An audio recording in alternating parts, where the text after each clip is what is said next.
almost. I think we're almost at a loop there. The advantage you can see of working with Audition is you can be a lot more precise about your looping.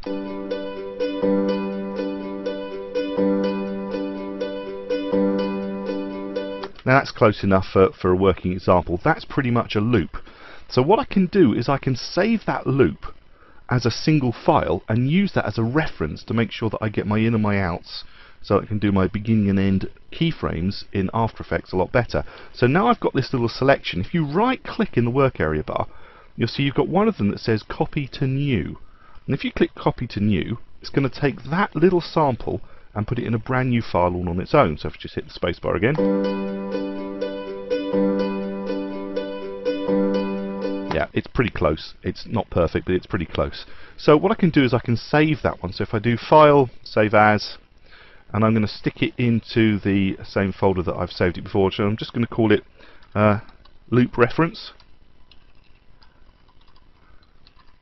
So there's my loop reference. You can save it. You don't need to save it as a WAV. This is an MP3 already, and so I'm going to save it as an MP3. I don't need anything very high quality. In fact, you can have very low quality if you want to play with sample rates and what have you, but we don't need to with this short one.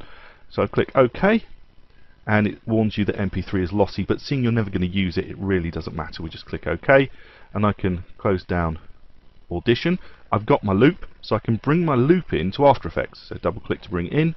There's my loop, my reference. Double click to bring it in, and drop it, say below the other audio, just there, and hit LL, and then I can see the waveform. And now I can go in and I can begin to make sure that we're at the right place. So now you can see that they don't actually start at the same time. So I'm just going to pull this one frame over. Again, it's not perfect. You can see that we're not quite on the loop there. Perhaps there's pretty much one frame here.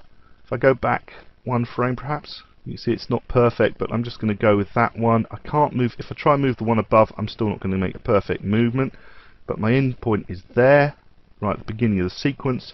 My out point should be just there, but you bear in mind that the one that I actually want to use starts before this one, so I need to get to the end of this one, literally there, and bear in mind it plays the next frame after, so I'm going to make N to end my work area bar there. I was fairly close, and now I should be able to, it's not going to link up exactly, but let's just turn off the reference and listen to the actual one that we're working with.